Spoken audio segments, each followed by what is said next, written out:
we have a little problem for this week's video. Or well, you don't have a problem. Apparently the video is here because you're watching it. I have a little problem recording it because I had one of those weeks, and I'm pretty sure you know what kind of week I mean, where nothing happened, worked, went the way it should have gone. Like I was feeling very closed in the office, work-wise, time-wise. It wasn't flowing. Which is normally not a big problem. I mean, this is a creative job.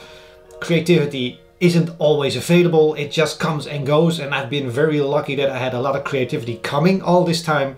But this week, it was gone. I think it was on vacation or on a holiday or something. It wasn't there. And every time I tried to get into working on the game, something else happened or something else came in between. And I just couldn't get going. I couldn't get myself started working on the game, and I also wasn't really happy with where the game currently is. Of course, it's very early in the game development, but there are a couple of things that were just not working, and I wasn't really sure what they were until Friday. I just decided to shut down everything else. Don't do any appointments, don't do meetings, don't do chats or whatever. Focus on the game. Try to get at least something done, mostly because I need to record these videos. I needed to have something to show you. So there are a couple of changes and I'll talk about them after the intro. The thing is that I feel like I'm slightly pivoting the game into a different direction. Not a lot, but just a bit of a different direction. And I also noticed that I was maybe a little bit afraid of doing that, because these videos and all the expectations and the comments and the feedback on what I've been showing is really based on the direction we were heading with this game, and now we're just slightly pivoting. I mean, we're still going in the same direction sort of, but certain things just need complete redesign, because game design wise it just wasn't working, and I was afraid to face that. And this week, maybe that was my biggest struggle, and nothing was working. I just wasn't feeling the game that I was working on, and that makes it very hard. So having now done these changes, I hope next week I'll have a very productive week again, because I think we're heading in the right direction now. Anyway, let's stop the vague talk and just dive into it after the intro.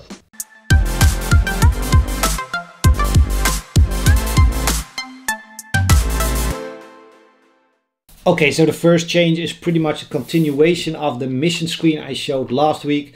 I asked Dylan, or DMAC on the Discord, or the intern. He has a lot of names, but anyway, I asked him to do a couple of bigger avatar profile pictures for the main 4 characters in the game. I also gave him no limits. If you want to change their faces completely, go ahead, just go crazy, make them interesting characters. He came back with some good avatars, and by that time I already slightly decided on a certain change in game design. But first let me show you the mission screen, and then I'll explain all about it. Alright, so here we have the mission select screen as shown last week. A whole city map with a bunch of missions, and now at the bottom over here we have our character. So all this text, this is just design, and I like to design it in game instead of in GIMP or any other art program. This way I can make things move around a little bit and see how it works. And we have of course different avatars. So let me just randomly pick one. So different characters, and here is the change I was thinking about for the game. So up to this point we had 4 characters, and those were your squad members, and a bunch of people when I started working on the game already mentioned, oh, these 4 characters could be certain like specific character with skills and things like that, and then we can really create the game around those 4 characters, which sounds interesting and great, but it was also very limiting. So my change here is pretty simple, but I think very interesting. This is actually your character, so you get to pick your general, I guess we're gonna call him. You get to pick this guy or girl or woman or a robot or whatever we're gonna add to the game, and he will just have a bunch of soldiers that work for him, or gang members that work for him. So this is the big guy, the big gang member, leader, general type thing, and then you have a bunch of people working for you, and the better you are, the more money you take from other gangs, and with that money you get to recruit new gang members. So that also opens up the fact of having your squad members being killed by the enemy. You can go into a mission with 4 squad members, and then maybe you'll succeed, but only 1 or 2 are left and survived, and the other 2 are dead. In that case, you can just recruit new soldiers for your army or for your gang, as you are this player. This is your player, this is you, this is the general. Just do a good job and you'll have more recruits. If you have money, you have more recruits, and then you'll be able to recruit those soldiers and level up those soldiers, improve their skills, things like that. It adds a bunch of interesting game design ideas for this. So that's pretty sure I'm going that way with a general that just has a bunch of random soldiers playing for you and fighting for you. So as soon as we dive into one of these missions, you will have 4 of your soldiers. And right now they all look like this, but eventually we can just add them, give random faces and heads and have a bunch of different ones. And the icons above your head will actually show you how well trained this soldier is, or this gang member, or whatever we're going to call it. So that's pretty much the first big change I've been working on this week, which is mostly a design change. So that's the first bigger design change I did this week. I just wasn't feeling the gameplay, and there were a couple of problems I had, and one is going to be, this is going to sound crazy, I know, but every screenshot I took of the game, they weren't interesting. And this sounds absurd because especially this early in game development, should they all look interesting? Maybe not, but for me they should. I always had this weird type of rule that if you take 5 screenshots of your game, you can't get 3 very interesting screenshots. Your game isn't looking good enough or is not interesting enough. And for this one especially, I mean, the street view, that screenshot looks amazing every time, but it also looks the same every time. So I can't reuse that one. The indoor apartment screenshots, they had just too much blackness going on because rooms that you didn't enter, they were not visible, and on the screenshot that meant a lot of blackness and just a lot of darkness and not really interesting to look at. And if it's not interesting to look at in a screenshot, is it then interesting to look at gameplay wise?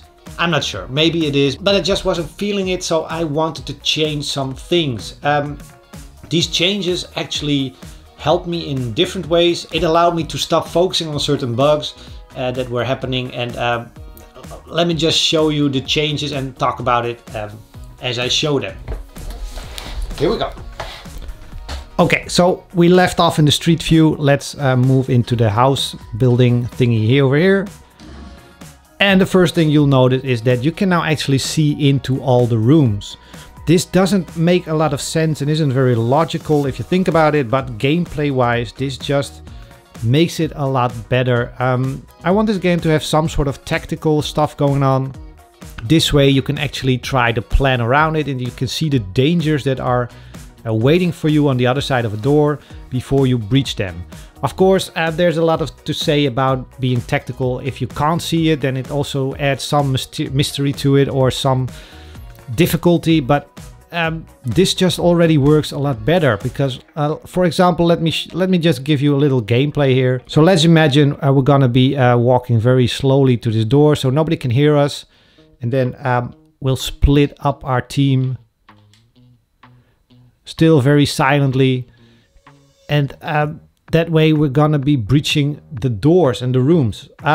This already feels a lot better, just this little happening event, even though they can't hear us just yet. But as soon as I add triggers for footsteps and things like that, it becomes interesting that you can sneak around, split up very quietly, and then breach multiple doors at once.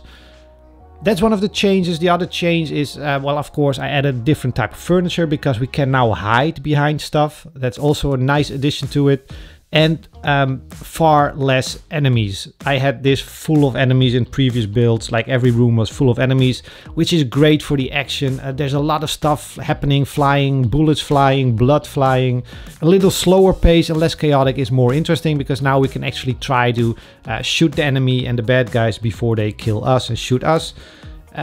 Which is a design change mostly in your energy, how much hits can you take as a player.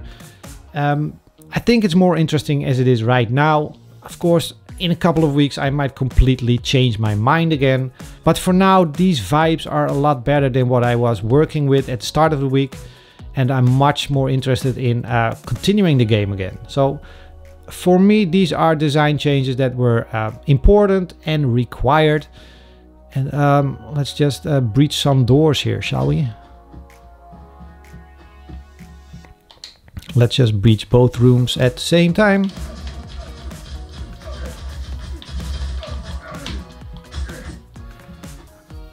Not very difficult, and let's take out him. Where's our other team? They already took care of everybody. Great, well done. And I think this is all empty rooms. So as you can see, furniture placement is still buggy, unless any of you put your TV on your bed like that. I don't, but I guess maybe that's some new way of designing your bedroom. So there's still a lot of bugs that need tweaking, but I'm much more happy with having less enemies, having the overview of being able to see everything that's going to be happening around you. It just changes the way you're going to interact with the game. And I guess that's game design, and that's how we slowly build a game, or at least try to build a game. And of course, these guys can just be killed and shot. As long as one of them survives the mission, we'll be fine, and we'll just recruit new gang members, which I still think is an interesting aspect of the game, and it could create a bunch of extra stuff like recruitment center or training centers, things like that. It opens up a lot of game design ideas, and that's really required at this stage of game development. Alright, so last video I showed you the whole city map and joked a little bit about being a city builder. And I was partly joking, but still some truth to that, because I think it could be interesting to actually see your city improve as you take control of it. But those are just a couple of vague ideas. Let's dive into the comments. That idea sounds dope. I'm going to watch this channel closely. Well, thanks. Make sure to subscribe and everything. And, Christopher, you're back again as every week. I have an idea. Why not do a mission like a ruin a drug tard, stop Jim robbing the bank, rescue hostage? Okay, mission wise I haven't really thought everything through just yet. Mostly been tinkering about getting it up and running and making interesting scenery and settings, and at that point we'll try to come up with more interesting missions and go into all those kind of details. But right now it's just way too early to come up with such details, because there's just a bunch of other stuff that need to be figured out first. Christopher, you can also put all your ideas in one comment. I mean, I'm fine with having all these comments on my video, but if you want, you can put all your comments in just one comment. That's just an idea, maybe a tip. Hey bro, have one idea. Why not do type of gangs that control city? Why not put the mafia, the cartel? Yeah, that's exactly what I am working towards and doing, although I will try to stay away from a famous type of gangs and things like that, because I value my life. Should in your game create bosses? Yeah, working on that as well, Christopher. Thanks. In your games you should have survival mode. The more you survive, the more the difficulty. That's pretty much how most games work, so this game will also have that. But thanks for the feedback, Christopher. See you next week. Whoa, this is great. I think I'm getting more excited for this than Residual. No. Also be very excited for Residual. It's coming. We're wrapping up stuff, and there's a trailer and all now. So be excited for Residual, and there will be plenty of time to then be excited for this game, whatever it's gonna be called. I have no name for it just yet. One of the very big issues. Oh, nice mission map. Thank you. Yeah, very nice. The buildings look pretty cool, and that's one of the screens that looks very good as a screenshot right now. The street, the city map. Now we just have to get those apartments looking awesome. Hey Pascal, sorry for the other comment as a game I understand that pointing out. Yeah, you mentioned last week on the shadows, and no hard feelings or anything. You were right. I've also seen those shadows day in, day out, and they weren't very clear, or they were a bit stupid that you had shadows on your knees but not on your face. And I know. And alright, so large comment, not gonna reply on everything. Canon Fodder played it a lot on Amiga as well. I really loved it. And it's also cool to hear that you're really anticipating every new video every week. So here you go, another video, and thanks for the comment. Alright, Sweat SWAT was a little too much, but how about Sweet SWAT? Also, I think kind of missing the point of where I'm going with this game, but keep those names coming. Interesting ideas, we're not there just yet. You could get a repeater for your doorbell. So yeah, luckily most of my packages, I let them get delivered in my wife's store, who is there anyway all day long, and that door is always open for the mailman as well. But every now and then something has to get delivered here. I much rather prefer not to have a doorbell at all, because I mean, I don't care about people standing in front of my door, but every now and then I need to get these packages. So maybe one of those doorbells with a camera, so I can just see it on my phone, and eventually I'll get one of those. You know what would be cool here? Sprite stacking. Yeah, that whole 3D. Yeah, you mean that 3D effect with sprite, but I think there's so much work going into having all those layers for those sprites to have them vertically, and then I mean, the effect looks cool and interesting. I'm just not sure it's worth it, especially if, look at all the furniture we have in this game, having to do all of those in sprite stacking 3D layers. It's gonna be a lot of work, and I don't like that type of work. Looks very interesting. I'm sure it will be fun. Asking myself how you actually can lose the game, as the gang members seem to be, yeah, they already improved this this version, but also the bullets currently just fly straight through me. That might be something I start adding next week, because I need to figure out if it's difficult and interesting to play like this, and if you can't die, it's not interesting at all. So one of the things I need to add. Pascal, that dude that complained about your code quality, have you noticed that he's a senior? Yeah, like, it was just partly a joke on my end. I don't really care or give a about anybody complaining or noticing stuff about my code. My games run fine, and I think all that talk about code and how it should be done and how you should code is just a lot of BS and a lot of programming nerds that just like to get their way. And I don't know, we could talk hours and hours on how to do code well, and I've been doing it for a lot of years, and my code has changed over all these years. And over the next couple of decades there will be other ways to code, and everybody will tell you how to do it then, and it will be different from what you're doing now, and it will change every couple of decades. And in the end it doesn't matter, just as long as the end product runs with the least amount of bugs in there. Oh, I forgot to watch last week's video, so I'm gonna watch it next. I wonder if I leave a comment on it then and rewatch this week's video. But your comment did make it into this week's video, which you'll see hopefully next week, by the time I will create another video, and I got a headache. Alright, I think we're past all the cool comments, well, except really cool. Made it into video. Yeah, you made it in the video again. Your universe is starting to sound like Shadowrun, the tabletop RPG, not the awful video game. Police gang that steal money. Honestly, haven't played Shadowrun, haven't played Lone Star, but also slowly thinking about these guys now being mercenaries, and if you're doing bad things, and I think there's comment for that, yeah. This comment, do you plan to add civilians and bad guys and police coming to... I'm pretty much moving in that direction now that we have this general, let's say he's the general of a mercenary team. That mercenary team is allowed to do whatever they need to do to get rid of all the different little gangs to be the top dog gang. But if you go too far and do a couple things that aren't allowed or are not within certain margins of the law, you'll get some sort of special police, or maybe some time cops coming in from the future. You're going the wrong direction, we need to control this, and a bunch of ideas. We'll see if they make it into the game, but it's all interesting. But that's it for the comments on this week's video. Make sure to drop comments on this week's video so I can probably, hopefully, maybe read them next week. Unless I have a bunch of stuff I can talk about and the video will already be long enough. For now, this was it. Hope you liked it. Subscribe, comment, like, jump on the Discord to say hi and see more sneak peeks here and there of how the game is evolving, or funny and weird bug-like things. And also on Instagram, I often do stories that I can't or don't want to show on YouTube. Like I might have sneaked in a dev kit or two here and there, because those stories are gone in 24 hours anyway. So make sure Discord and Instagram, and I'll see you next week. All right, bye. I've completely lost what I was gonna say. So even this video isn't going the way I want to. next week is all gonna be better, I hope.